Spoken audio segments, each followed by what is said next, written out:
2, 1. And I think we are possibly live. I'm not sure. Oh yeah, it like started off with me blinking and I look that's something. All right, so we are live. Good morning, Megan. Hi, good morning, Eve. So we are back. It is day 4. I'm Eve Mayer with Fasting Lane, and with me as always is the beautiful in red. I'm Megan Ramos, everyone, of the Intensive Dietary Management Program. And you can check her out at idmprogram.com. Oh, there's my husband making sure we're on live and everything's good. We are live. We're going to do a camera switch here so everybody can see everybody all the time. Okay, good. Cool. Was it just me before? Well, let's go back. Thank goodness Megan's back. Okay, good.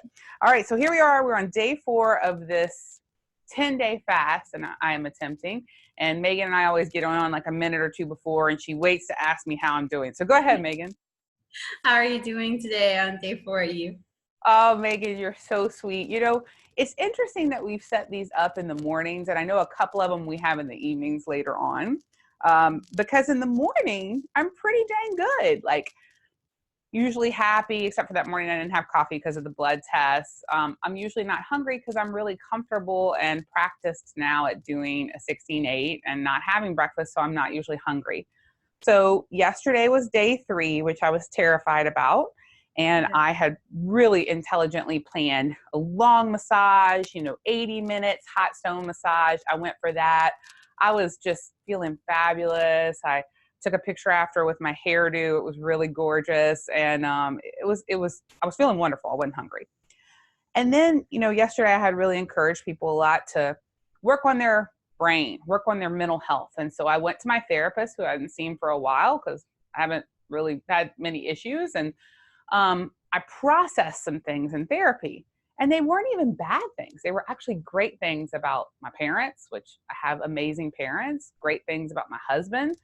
But because I processed them, I got emotional, and then I left, and then I was hungry, and then I got pissed off, and then I wanted to eat everything. And then I had thoughts like, if I ate something, no one would ever know. Like, they would never know if I ate something, which is a really effective way to fast.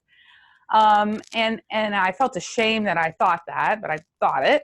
And I felt angry and hungry. And I just kept thinking, this is day 3. There's no way if I feel this way, I can make it to 10 days. And all these amazing people who are fasting along with me, who just have been so interesting to listen to and so honest about their feelings. I'm like, I'm going to let these people down. And I thought about not saying anything and just having my cute massage picture. And then I was like, no, this is baloney. And this is the whole purpose, to be like, not everybody has an easy time fasting. I don't have an easy time fasting. And so I talked about it on Facebook yesterday, and a lot of people started sharing their own situations of how they feel like crud, what bad thoughts they have, when they feel bad, how it's, so mental, and then what they did to get through that. So I guess my question to you, Megan, because, here I am today, and last night, a couple hours after that, I started feeling great. I even went to the mall with my daughter and her friend, and I was walking in the mall. And when I used to start doing fasting, I couldn't walk in the mall because I would smell certain things that, people would be walking by carrying and eating. And even if they were small children, I just wanted to punch them and steal what they were eating and like shove it in my face. I am past wanting to punch children, which I feel like maybe is a good step in the right direction. I don't actually punch anyone. And so I was walking down the way, and I saw this place, and it looked like maybe it was ice cream, but it was pudding. And the guy was like, would you like a free sample? And I was like, no, thank you. And he was like, it's the best in the world. And I was like, shut up. So I kept going, but I did have these thoughts like, but no one would know, right? Like, why do I have these thoughts of no one would know? What's the point of that? Like, who cares? Nobody cares what I eat. Like, nobody actually is sitting there caring. Anyway, that's my scoop, Megan. Just, could you solve all my mental problems now? You're not alone. I think we all feel that way. Everybody who's ever tried to fast consistently on a regular basis for their health has felt that way. I felt that way. Or, people, we were at Low Carb Houston. I ran into you at Low Carb Houston, and I was having an eating day. I'm in Texas. I'm from Canada. There's barbecue. I'm going to eat it. It's going to be a time for feasting.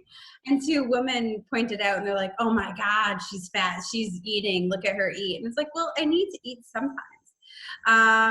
You know,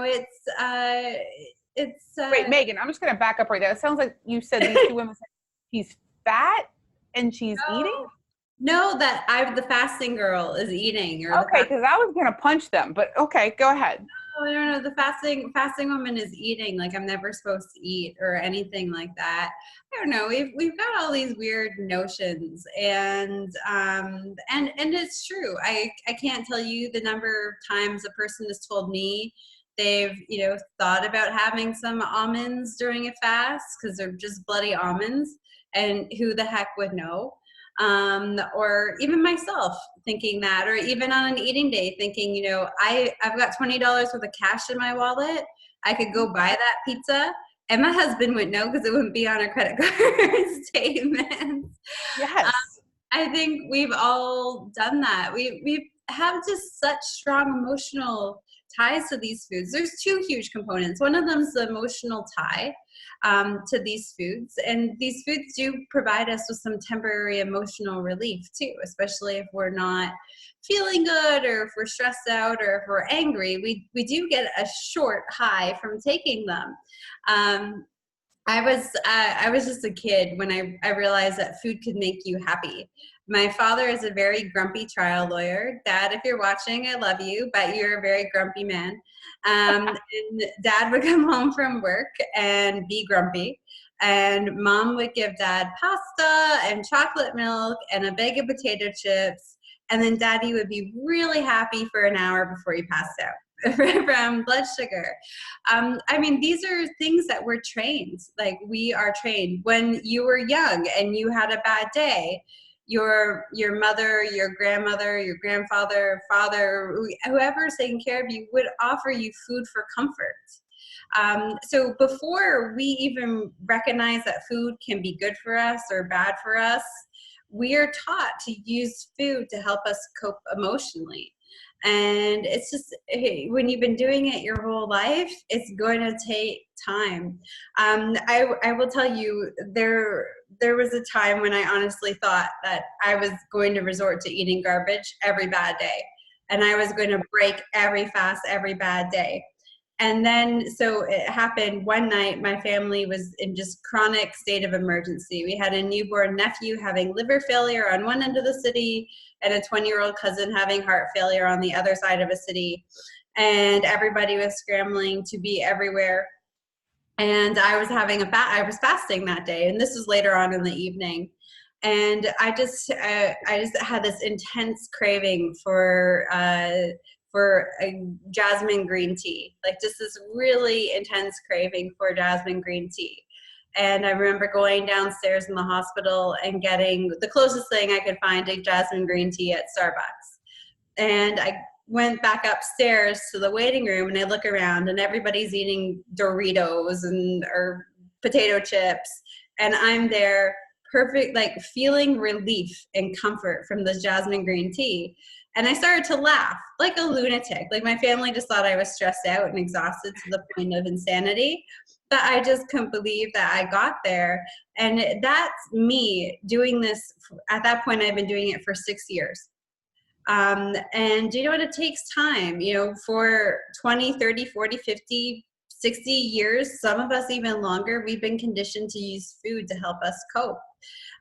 Going back, my great grandmother, I remember her offering my grandmother food for comfort. This goes back generations. We've always used food for comfort.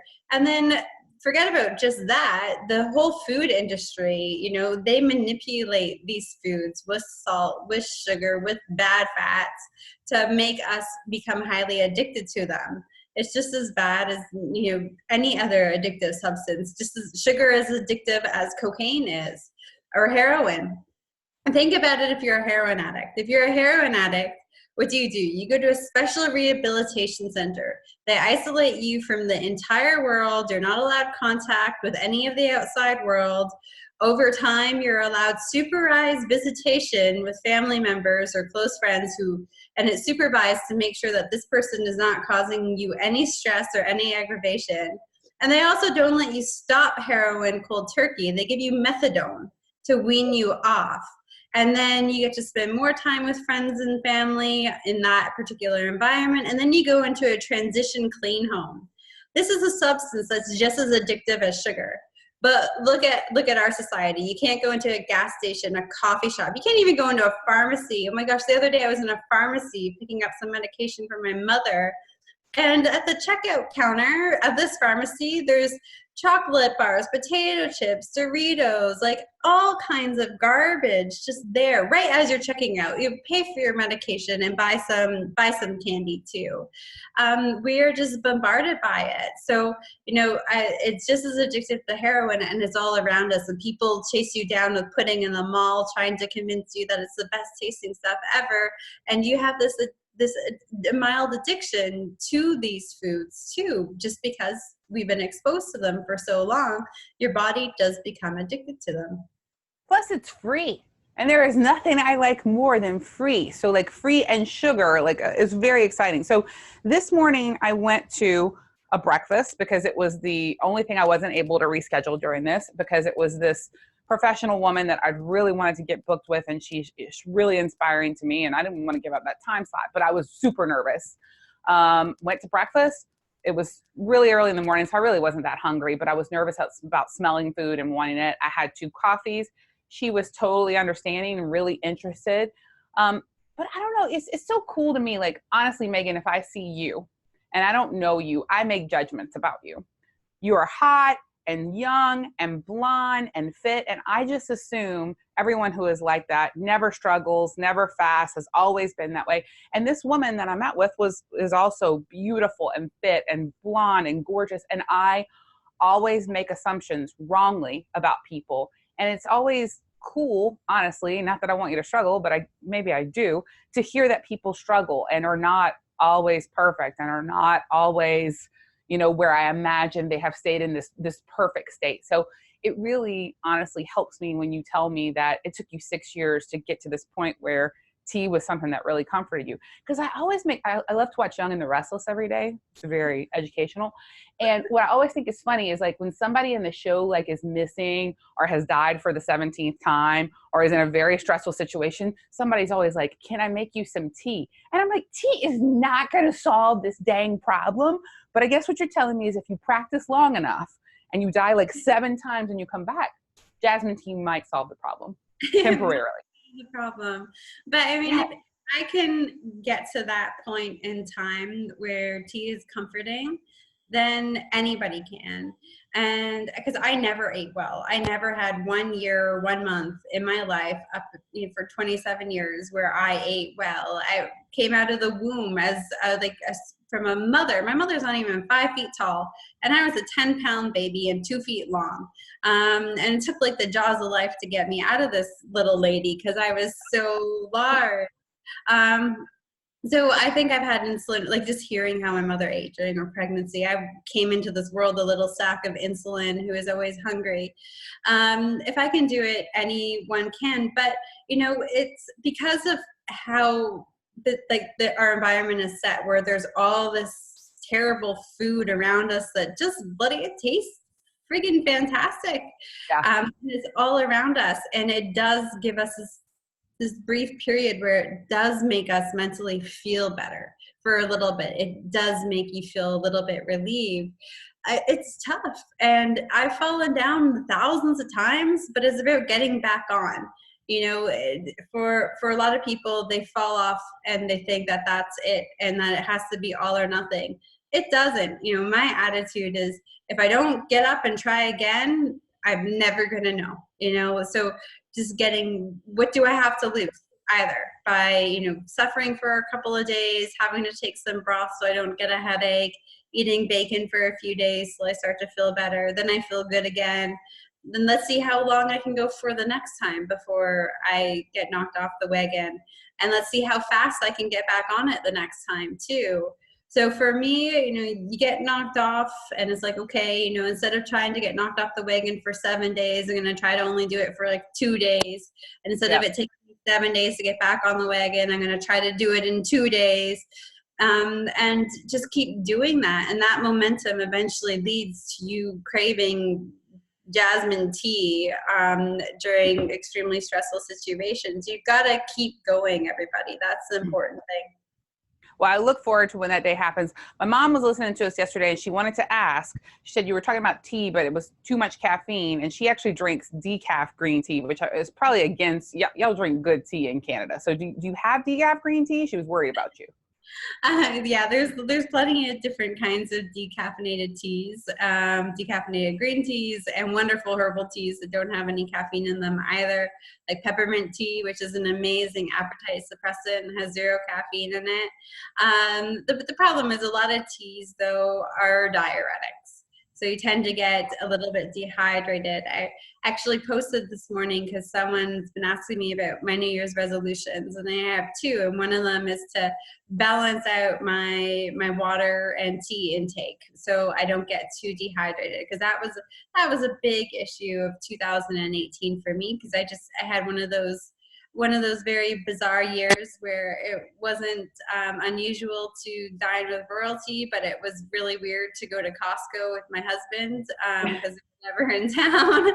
I had a strange year, and I was on the go. And now I've learned a lot going into my very busy 2019. So every cup of tea, I just drink 2 cups of water before my cup of tea. If I want to do things like this, drinking tea relaxes me. So before I came downstairs to do this talk with you, I had my glasses of water. So it's always a learning experience for everybody. This 10-day fast is going to be different than your next attempt at a 10-day fast or a 7-day fast. And your next encounter with the guy who's chasing you down with the pudding in the mall is going to be different than this past one. But if you keep going and you keep practicing, you'll make sure that your experiences are different. A definition of insanity is doing the same thing over and over again and expecting different results. And if you go back to going back to eating pudding that tastes good, for example, you're going to feel only good for about a minute or 2. Then you're going to feel terrible. Then you're going to crash. Then you're going to wish you've never done it. So I try to think of that every time I get tempted, and I'm really trying to stay strong. Like, what has my experience been like this in the past? Has it ever been good? Eating Mr. Brussels sprout has always been good. And I used to actually, when I was going through a big transition in my diet, because I started fasting before I started changing my foods, I used to sit and I would make sure I looked at something for 30 seconds before I put it in my mouth. And wow, I've never done that. I would have a conversation with it. Mr. Brussels sprout, do you make me feel bloated? No. Do you make me gain weight? No. Do you raise my insulin levels? No. Tonight, am I going to have regretted eating you? No. Tomorrow? No. All right, Mr. Brussels sprout, you can go in my mouth. But Mr. French fry is a whole other story. I hope you did this at restaurants. But you just thinking about that, is that, or like that pudding or that French fry or that pizza, like eating it's not going to have now is not going to have a different result than it did last month or 6 months ago or 5 years ago. It's going to have the exact same result. So just taking time to be mindful about it, I think, especially when you are angry too and frustrated.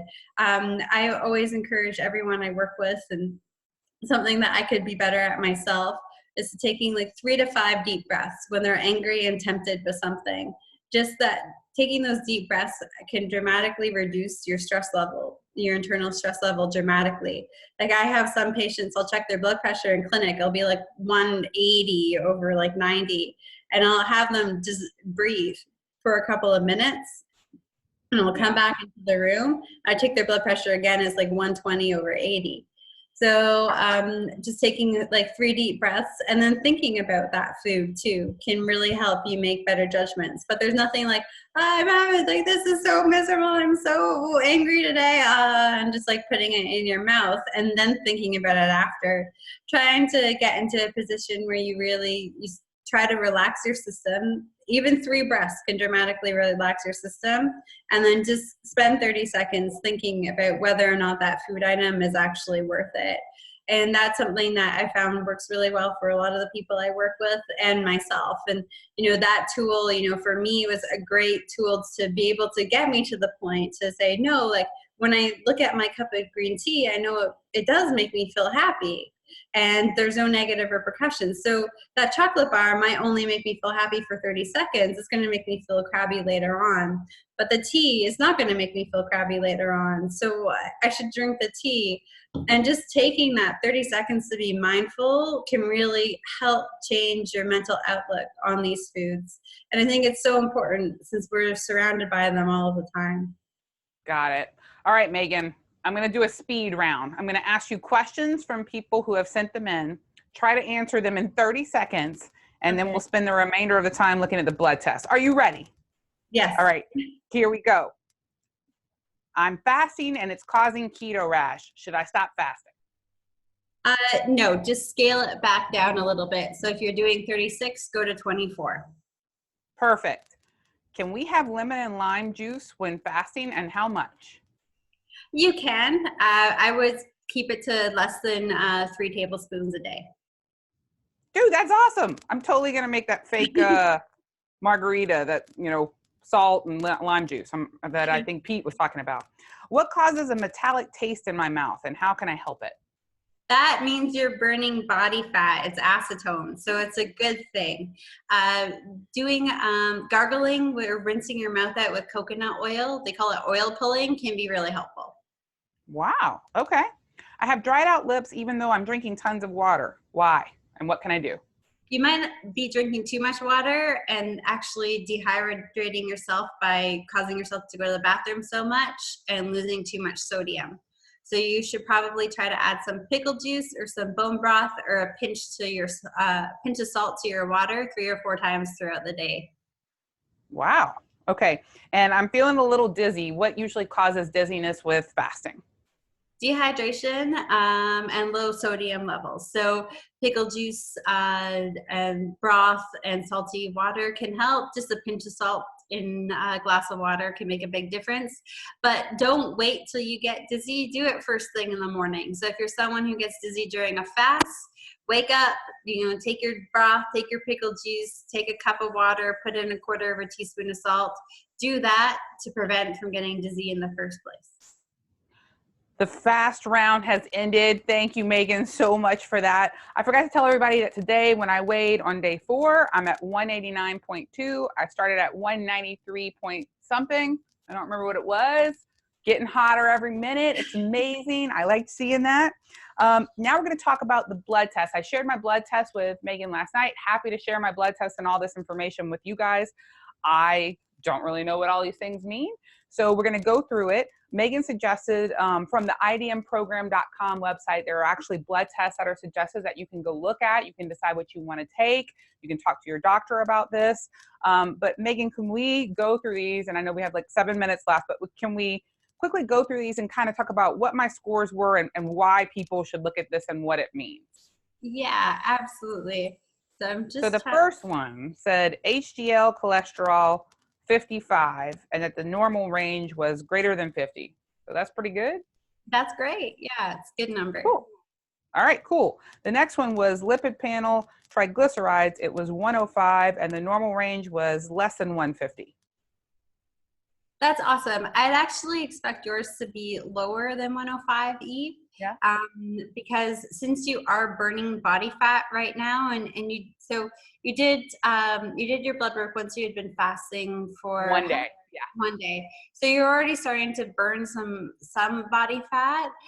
So I'd expect your numbers triglycerides should go up the longer that you're fasting. So I'd probably back to your actual numbers. Once you do your baseline blood, or not your end blood work would be closer to around 90. So it might be, usually we like to keep them around 70, Okay. even though the reference range is much higher. But they're probably a little bit elevated because if you are fueling on body fat, which you're going to be doing a lot of during a fast, your body's going to have lots of triglycerides floating around in your body trying to get to cells to fuel you. So usually people's triglyceride levels are a little bit high. Mine are a little bit high during a fast, but that's a good thing because that means I'm going to start fueling on that fat. That fat's not sitting there in my blood. I'm actually burning it because I'm fasting. Okay, got it. And when after I finish fasting, should I wait 3 days after or longer? You should do because you're doing such a long fast, I think you should wait 5 days. I think you should eat 3 times a day for 5 days to sort of get a real true idea of how this is going. If you're doing something shorter than a 10-day fast or something shorter than a 7-day fast, I'd recommend just 3 days. Is it okay if I usually only eat twice a day? Is that okay if I just stay with that after? Because I don't ever really eat 3 times a day much anymore. Yeah, you want to, you do. Just make sure 2 times a day is perfectly okay. Just make sure you're eating 3 or 2 proper meals. Oh yeah, I'm going to throw down. It's going to be great. I am up for that. Okay, lipid panel, LDL cholesterol 175, which says it is high. I don't know what the range is supposed to be, but it's high. It's going to go up when anyone is fasting. You could have the lowest LDL in the world and start fasting. And if you burn any body fat when you're fasting, is going to go up. Everybody's mine, Dr. Fung, everybody's LDL goes up when they're fasting and burning fat. And that's just because you're burning fat. So your liver sends out LDL particles to go to where your body's burning fat and to take the leftover pieces and drive them back to the liver for recycling. So since you're burning fat, you've got a lot of stuff going on. So your liver is going to be pumping out LDL, but that's okay because it's just going to collect the fat that you're breaking down and take back the parts that the liver needs to use for other stuff. So it's not a bad thing. Most people find that when after their fast, their LDL levels go quite low. And it's supposed to be like under 100, saying, I think, normal range. Okay. Yeah, we do different units here in Canada. So for our Canadian followers or anyone using the imperial system or metric system, sorry, not the imperial system, you're looking to have them under about 3. That's ideal. Under about what? Oh, 3. That's a different system. Okay, yeah. All right. Cholesterol HDL-C ratio is 4.6, which looks like it's a normal range to be less than 5.0. Yeah, it's a useless ratio. It really tells you nothing. If anything, HDL to triglyceride ratio is important. Okay. Do we care about non-HDL cholesterol? Nope, No. don't care about that one. HSCRP. Do we care about that? I don't know what that is. So that's an inflammatory marker. Usually they use it as a cardiac inflammatory marker to assess your risk of cardiovascular disease. But high sensitivity CRP can be high for all kinds of reasons. You have back pain. You stubbed your toe. If there's any inflammation going on in your body, it's going to be elevated. Most people who are coming off the holiday season will find that they have a bump in their high sensitivity C-reactive protein. Fasting doesn't make it go higher. Fasting should make it go lower. But it's not surprising after a time like Christmas time and the New Year's that people have a little bit elevated. So I know yours was up a little bit, Eve, and I bet. But not a lot, right? 3.7. So anything over 3.1 is considered high. 3.1 to 10. So it's not super high. It's not super high. If you're in Canada, anything over 1, we use different units. It's not really high. And I bet you'll see that come way down after the fast and you'll be at your pre-Christmas feast CRP in no time. So that is does that kind of measure, it could possibly measure inflammation? Interesting. So it's an inflammatory marker, yeah. Okay. And then C-peptide. What the heck is that? C-peptides tells us how much insulin our pancreas is producing. So fasting insulin is not the most reliable measure. If you have a bad night's sleep, your insulin's going to be high, regardless of how much fasting or how much keto you do. But your actual pancreatic function of sort of the volume of insulin that needs to be produced is a little bit more reliable on sort of measuring your insulin resistance, I suppose. And it's also important to know in people, it's a great way to sort of rule out type 1 diabetes in some people, but it's an important measure just to make sure that over time we haven't burnt out our pancreatic function too much and that our pancreas is still capable of producing insulin.